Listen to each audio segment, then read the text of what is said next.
अगर कोई किसी कारण फ्रॉड में आ गया तो उसको क्या करनी चाहिए, कैसे उसका पैसा उसको मिल सकता है, या फिर कौन सी प्रोसीजर है कि जिसके थ्रू उसको पहले जाना चाहिए। अगर आपके साथ कभी साइबर फ्रॉड हो गया है तो आपको क्या करना है वो पूरी प्रोसेस में बताऊंगा, जिससे आपका पैसा आपको मिल पाएगा। तो पैसा सिस्टम से बाहर नहीं जा पाएगा। अब क्या आपका पैसा सुरक्षित है? आरबीआई की एक संस्था एनपीसीआई और आरबीआई ये दोनों मिलकर। सर जैसे कि मैं जानता हूं कि आपने साइबर सेल में आप काफ़ी अच्छी जानकारी रखते हैं और काफ़ी समय तक आपने उसमें काम भी किया है सर। तो आजकल जो साइबर फ्रॉड हो रहे हैं सर, मेन बात ये है कि सर जैसे कि आप इंटरनेट में भी खोलेंगे या बहुत सारे सेमिनार्स होते हैं, सब लोग ये बताएंगे कि साइबर फ्रॉड ऐसे होते हैं ऐसे होते हैं, ये तो जनरली हमें जानकारी मिल जाती है सर। पर मैं एक्चुअल चीज़ जानना चाहूँगा कि अगर कोई किसी कारण फ्रॉड में आ गया तो उसको क्या करनी चाहिए, कैसे उसका पैसा उसको मिल सकता है, या फिर उसको मतलब कौन सी प्रोसीजर है कि जिसके थ्रू उसको पहले जाना चाहिए कि उससे ज़्यादा से ज़्यादा मदद। बिल्कुल हम आपको बताएंगे। देखिए क्या है कि जिसके साथ साइबर फ्रॉड होता है उसकी पहली प्राथमिकता होती है कि जो उसके साथ फ्रॉड के साथ उसका जो पैसा चला गया है, सबसे पहले उसकी प्राथमिकता होती है कि पहले तो उसे पैसा मिले, और दूसरा फिर सेकंड प्राथमिकता होती है कि अपराधी भी पकड़ा जाए और उसको दंड दिया जाए। बिल्कुल। अगर आपके साथ कभी साइबर फ्रॉड हो गया है तो आपको क्या करना है वो पूरी प्रोसेस में बताऊंगा, जिससे संभावना बहुत बढ़ जाती है कि आपका पैसा आपको मिल पाएगा। देखिए क्या होता है कि जब भी साइबर फ्रॉडर आपके साथ साइबर फ्रॉड करता है तो फ्रॉड के माध्यम से आपके खाते से पैसे चुरा करके वो किसी दूसरे खाते में ट्रांसफर कर लेता है, फिर दूसरे खाते से वो तीसरे खाते में, तीसरे से चौथे खाते में, चौथे से पांचवें खाते में। वो ऐसा क्यों करता है, एक खाते से दूसरे खाते में पैसा डालता है ताकि वो कंफ्यूज कर सके, पुलिस सिस्टम को कंफ्यूज कर सके। जब पुलिस ट्रैकिंग करे तो वो कंफ्यूज कर सके कि पैसा कहाँ गया। तो वो क्या आजकल आप जैसा जानते हैं कि फोन पे, गूगल पे और डिजिटल बैंकिंग का जमाना है, 1 मिनट में पैसे एक अकाउंट से 5 अकाउंट में ट्रांसफर किया जाता है, फटाफट कर किया जा सकता है। तो हमें ये कोशिश करना है कि वो चाहे जितने अकाउंट में ट्रांसफर कर ले पर पैसे विड्रॉ बस नहीं हो। विड्रॉ का मतलब कि वो क्या करता है, कहीं ना कहीं या तो शॉपिंग कर लेता है या फिर एटीएम के माध्यम से विड्रॉ कर लेता है। सामान्य भाषा जो बैंकिंग की भाषा है कि सिस्टम से बाहर चले जाना। सिस्टम से बाहर चले जाना मतलब वो बैंकिंग सिस्टम में नहीं रह गया पैसा, वो एक्चुअल फिजिकल मनी के तौर पे एटीएम से विड्रॉ कर दिया गया। तो सबसे इंपॉर्टेंट होता है कि हम इतना जल्दी कार्रवाई करें कि वो कहीं भी पैसा ट्रांसफर हो जाए, बस विड्रॉ नहीं हो अंत में। अगर विड्रॉ नहीं होंगे तो हम उस जो फ्रॉड का पैसा किसी भी खाते में पड़ा है उसमें हम होल्ड लगवा देते हैं। होल्ड का मतलब होता है कि वो पैसा अब वो विड्रॉ कर ही नहीं पाएगा, उसके अकाउंट में पैसे हैं पर वो उसके बावजूद ही वो एटीएम से विड्रॉ नहीं कर पाएगा, क्योंकि होल्ड के बाद उसको उस पैसे को उस अकाउंट से निकालने की अनुमति नहीं होती है। अब हम चाहेंगे कि ये होल्ड कैसे लगाए, ये बहुत इंपॉर्टेंट होल्ड लगाना। देखिए जब भी आपके साथ साइबर फ्रॉड हो तो जो पुराना एक सिस्टम है जो आजकल सामान्य लोग करते हैं वो ये होता है कि जैसे फ्रॉड होता है तो उनको मालूम चलता है कि हमारे साथ फ्रॉड हो गया, फिर वो क्या होता है कि भागते हुए थाने जाते हैं, फिर वो बताते हैं, बताने के बाद फिर उनको बताया जाता है कि आप आवेदन लिख दीजिए, या फिर जो भी स्क्रीनशॉट आपके पास है फ्रॉड वाली वो प्रिंट आउट निकलवा करके उसको अटैच करके उनको दीजिए। फिर वो क्या होता है, जो भी थाने में बैठे होते हैं वो आपके आवेदन को स्वीकार करते हैं। फिर वो आवेदन साइबर हर जिले में, देखिए प्रत्येक जिले में जो है मध्य प्रदेश में प्रत्येक जिले में साइबर फ्रॉड से टैकल करने के लिए एक साइबर सेल होता है। जैसे पुलिस का कंट्रोल रूम नंबर होता है वैसे एक साइबर सेल होता है और उसका भी एक कंट्रोल रूम नंबर होता है। तो सारे थानों से जो आवेदन इस तरह के फ्रॉड वाले आते हैं वो साइबर सेल को भेजे जाते हैं। फिर साइबर सेल उन आवेदन के आधार पर जो है उस पर आगे अगली कार्रवाई करता है और ये पाता है कि ये पैसा अभी किसी अकाउंट में पड़े हुए हैं तो होल्ड लगाता है। पर सबसे बड़ी समस्या ये है कि आप थाने जाएंगे, फिर आवेदन देंगे, फिर थाने का व्यक्ति उस आवेदन को स्वीकार करेगा, पढ़ेगा, फिर वो उस आवेदन को फिर वो कंट्रोल रूम साइबर का जो कंट्रोल रूम है वहाँ भेजेगा। इतने में लगभग मिनिमम से मिनिमम देखा जाए तो 2-3 घंटे लग जाते हैं। अब जैसा कि हमने आपको पहले ही बताया है कि पैसा ट्रांसफ़र करने में 1 मिनट में 3 अकाउंट में ट्रांसफ़र किया जा सकता है पैसा, और 10 मिनट के अंदर विड्रॉ किया जा सकता है। तो सबसे इंपॉर्टेंट ये है कि हम ऐसा क्या करें कि पैसे 10 मिनट के अंदर ही विड्रॉ हो जाएं, होल्ड हो जाएं, ताकि वो पैसे विड्रॉ नहीं हो पाएँ। तो उसका एक दूसरा तरीका ये है कि सबसे पहले तो हम ये नोट करके रखें, अपने मोबाइल में सेव करके रखें कि जिस जिले में हम हैं उस जिले का जो साइबर सेल है उसका नंबर क्या है, अगर वो हमारे मान लीजिए कि कोई एक व्यक्ति है रवि, मान लीजिए एक इमेजिन नाम है रवि, उसके साथ फ्रॉड हो गया है, वो उसको मालूम चला कि मेरे साथ साइबर फ्रॉड हो गया, फिर वो भाग के गया थाने कि अपने थाने को बताया कि मेरे साथ ये हो गया, फिर उन्होंने आवेदन लिखा और ऐसा करते करते 2 घंटे पास हो गए। तब तक तो साइबर फ्रॉडर अल्टीमेटली किसी न किसी खाते से जहां वो पैसे शिफ्ट किया है एटीएम से विड्रॉ कर लेगा। अगर उसके बाद फिर आवेदन पहुंचा, साइबर सेल ने कार्रवाई की, अपराधी भी पकड़ा गया।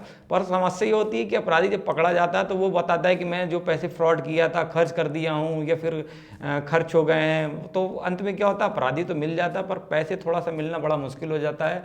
और जिसके साथ फ्रॉड होता है, ऐसा अनुभव किया है कि उसकी तो पहली प्राथमिकता ये होती है कि मेरे तो पैसे मिले, अपराधी मिले ना मिले, मुझे तो मेरे साहब पैसे दिला दीजिए। तो हम तो दोनों प्रयास करते हैं कि उसके पैसे भी मिले और अपराधी भी मिले। तो हम ऐसा क्या करें कि सबसे पहले उसके पैसे मिलने की संभावना सबसे ज़्यादा बढ़ जाए। तो दूसरा तरीका ये है कि आप अपने मोबाइल पर जो है जो साइबर सेल का नंबर वो सेव करके रखिए। देखिए, मान लीजिए इसी कंडीशन को मैं अब एक स्मार्ट वे में बताता हूँ। मान लीजिए आपके मोबाइल में साइबर सेल का नंबर था, आपको जैसे ही मालूम चला कि ये तो मेरे साथ फ्रॉड हो गया, तो आप जो जैसे फ़ोनपे के माध्यम से फ्रॉड हुआ, तो आप स्क्रीनशॉट बनाइए। स्क्रीनशॉट बनाने के बाद उस स्क्रीनशॉट को आप डायरेक्ट साइबर सेल के व्हाट्सअप, जो नंबर है वो व्हाट्सअप भी इस पर चलता है, आप उस पर भेज दीजिए और उस पर डायरेक्ट फ़ोन करके बताइए कि सर मैं ये बात कर रहा हूँ, मेरे साथ साइबर फ्रॉड हो गया है, जो फ्रॉड हुआ है उसका स्क्रीनशॉट मैंने भेज दिया है, मैं थाने जा रहा हूँ, आवेदन दे रहा हूँ, सर मेरा प्लीज़ पैसा होल्ड करा दीजिए। तो जैसे ही साइबर सेल के पास ऐसी इन्फॉर्मेशन आती है, साइबर सेल तुरंत इमीडिएट बैंक को भेज देता पैसे होल्ड करने के लिए, और पैसा होल्ड हो जाता है। अब देखिए, जो बेसिक प्रोसेस है कि आवेदन, वो फिर आप एटलीस्ट पहले पैसा तो होल्ड हो गया, पैसा होल्ड हो गया तो पैसा सिस्टम से बाहर नहीं जा पाएगा। अब क्या, आपका पैसा सुरक्षित है। अब आपको पैसा क्लेम करने में जो चाहिए बस वो प्रोसेस ही कि आप आवेदन लिखिए, फिर आवेदन थाने से साइबर सेल जाए, फिर प्रोसेस करेंगे तो पैसा भी मिल जाएगा और हम अपराधी को भी ट्रैक कर लेते हैं। तो मेरे ख्याल से ये एक बेटर अच्छा तरीका है कि आपको पैसे भी मिलने की संभावना बढ़ जाएगी, अपराधी भी मिल जाएगा। एक दूसरी चीज़ ये है कि जब हम स्क्रीनशॉट बनाते हैं तो हमें समझ में नहीं आता कि किस चीज़ का स्क्रीनशॉट बनाएं और कौन सी चीज़ें भेजनी है। देखिए, क्या है, फ़ोन पे जब भी आपको एक ट्रांजैक्शन करते हैं तो हर ट्रांजैक्शन का एक यूनिक ट्रांजैक्शन नंबर जनरेट होता है, जिसे बैंकिंग की भाषा में यूटीआर बोलते हैं, universal transaction reference number. UTR मतलब यूनिवर्सल। सर, छोटा सा मेरा मन में प्रश्न है कि सर ये यूटीआर भी दिखाता है और ट्रांजैक्शन आईडी भी दिखाती है सर, तो दोनों में से मतलब कंफ्यूज हो जाते हैं कई बार। तो देखिए, यूटीआर जो नंबर होता है वो आरबीआई की एक संस्था एनपीसीआई और आरबीआई, ये दोनों मिलकर जितना भी इंटर बैंकिंग ट्रांजैक्शन होता है, वो पूरा जो सिस्टम है, बैंकिंग सिस्टम है, इंटर बैंकिंग सिस्टम, वो उन्होंने डेवलप किया है। और उस सिस्टम के माध्यम से जो भी पैसा, कोई भी ट्रांजैक्शन होता है, चाहे एक बैंक से दूसरे बैंक को जा रहा हो, चाहे एक व्यक्ति से दूसरे उसी बैंक के दूसरे व्यक्ति को जा रहा हो, तो जो नंबर जनरेट होता है उसे यूटीआर नंबर कहते हैं। तो वो यूटीआर नंबर बहुत इंपॉर्टेंट होता है। अब आप बात आती है कि ट्रांजैक्शन नंबर और यूटीआर नंबर में क्या अंतर है। मान लीजिए कि कोई एक व्यक्ति ए है और कोई दूसरा व्यक्ति बी है। ए के पास एसबीआई खाते का अकाउंट है और बी के पास मान लीजिए पंजाब बैंक का खाता है।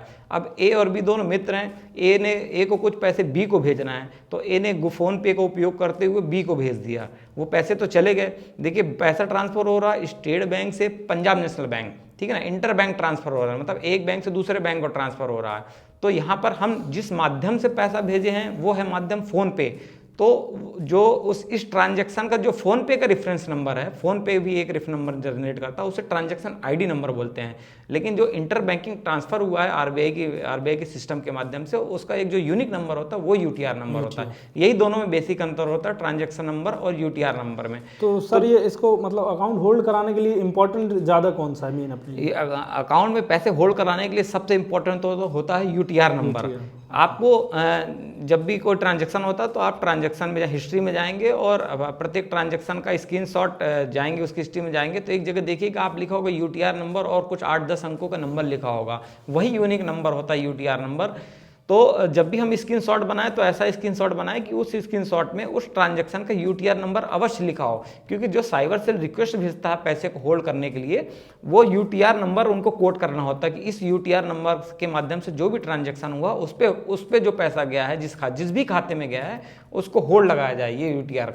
तो इसलिए यूटीआर नंबर बहुत इंपॉर्टेंट है। एक दूसरा माध्यम है साइबर क्राइम को रिपोर्ट करने के लिए भारत सरकार का एक बहुत ही अच्छा वेब पोर्टल है, जिसके माध्यम से आप सेल्फ लॉगिन करके इन्फॉर्मेशन फिलअप करके आप सबमिट कर सकते हैं। और वो जो पोर्टल गवर्नमेंट ऑफ इंडिया ने लॉन्च किया है वो है www.cybercrime.gov.in। इस पर आप जाएंगे और इस पर आप साइबर फ्रॉड की एक रिपोर्ट सबमिट कर सकते हैं। उसमें आपका नाम, पता, मोबाइल नंबर, ठीक है ना, और जो फ्रॉड का ट्रांजैक्शन हुआ वो कितनी तारीख को हुआ, ठीक है ना, कितना अमाउंट का हुआ, कि आपका जो खाता है, जिस खाते से फ्रॉड हुआ वो खाता नंबर क्या है, कौन सी बैंक का खाता नंबर है, और कई IFSC कोड आप जान रहे हैं कि जैसा हर ब्रांच जो होती है, जो किसी भी बैंक की कोई भी ब्रांच हो, उसका एक IFSC ब्रांच की आइडेंटिटी का एक कोड होता है, जिसे सिंपल भाषा में IFSC कोड हम सब कह सकते हैं। तो IFSC कोड पूछेगा, वो आप सबमिट कर देंगे, इन्फॉर्मेशन फिलअप करके सबमिट कर देंगे, तो वो डायरेक्ट गवर्नमेंट ऑफ इंडिया की जो टीम है जो साइबर फ्रॉड का टैकल कर रही है उनके पास जाता है। उसके माध्यम से भी आप जो फ्रॉड का पैसा है जिस भी खाते में गया उसमें होल्ड लगा सकते हैं। तो हमारी तो पहली प्राथमिकता होनी चाहिए कि हम पैसे को जितना जल्दी होल्ड का लगवा देंगे उतना ज़्यादा हमारी संभावना बढ़ जाती है कि हम उस पैसे को वापस प्राप्त कर लेंगे। भारत सरकार का पोर्टल है cybercrime.gov.in, इसका एक टोल फ्री नंबर भी है, जो ये भी बहुत इंपॉर्टेंट नंबर है, मोबाइल में सेव करके रखना चाहिए। वर्तमान में ये नंबर है 1930, ये नंबर है, ये भी बहुत इंपॉर्टेंट नंबर है, ये आप अपने मोबाइल में सेव करके रखें। साइबर सेल की जिसकी हम चर्चा कर रहे थे कि प्रत्येक जिले में साइबर सेल टीम होती है जो साइबर फ्रॉड पे विशेष काम करती है, उसका भी एक कॉमन नंबर होता है, उसका भी एक टोल फ्री टाइप का नंबर होता है प्रत्येक जिले में। उसको भी प्रत्येक जिले का अलग अलग टोल फ्री नंबर एक कह सकते हैं हम, जो साइबर सेल का होता है वो भी आपको अपने मोबाइल में, ये तो सबसे इंपॉर्टेंट नंबर है। साइबर फ्रॉड होने पर सबसे पहले इसी पे ये जो नंबर हम आपको बता रहे हैं इस पे व्हाट्सअप भी चलता है, इस पे कॉलिंग भी होती है, तो आप इसी पे अपना स्क्रीनशॉट शेयर करें और तुरंत शेयर करने के बाद फ़ोन लगा के बताएं कि मैं कौन बात कर रहा हूँ, मेरे साथ क्या घटना हुई है, और उसके स्क्रीनशॉट मैंने आपको व्हाट्सअप कर दिए हैं सर, ये आप बैठ के उस बात कर सकते हैं। ये जो नंबर है साइबर सेल का जो रीवा जिले का है वो मैं आपके साथ शेयर कर रहा हूँ, आप इस नंबर को भी सेव करके रखेंगे। ये अहम वक्त पर आपकी बहुत मदद करेगा, क्योंकि हम आपको किसी को नहीं मालूम है कि साइबर फ्रॉड कब हो जाएगा और किसके साथ हो जाएगा। तो जैसे साइबर फ्रॉड होता है और उस समय आपने ये कि तेज़ी से कार्रवाई की, जो हमने आपको बताई कि क्या स्क्रीनशॉट शेयर करना है और कहाँ किनको करना है, वो आपने कर दी, तो संभावनाएं ज़्यादा हैं कि आपका पैसा होल्ड लग जाएगा और आपको पैसा मिलने की संभावना बढ़ जाएगी। जो रीवा टीम का जो साइबर सेल का नंबर है वो नंबर है, आप नोट करें 70491236161। वापस से रिपीट करेंगे 70491236161। Thank you so much sir, इतनी यूनिक जानकारी देने के लिए। इसमें से कुछ चीज़ें तो मुझे भी नहीं पता थी। Thank you.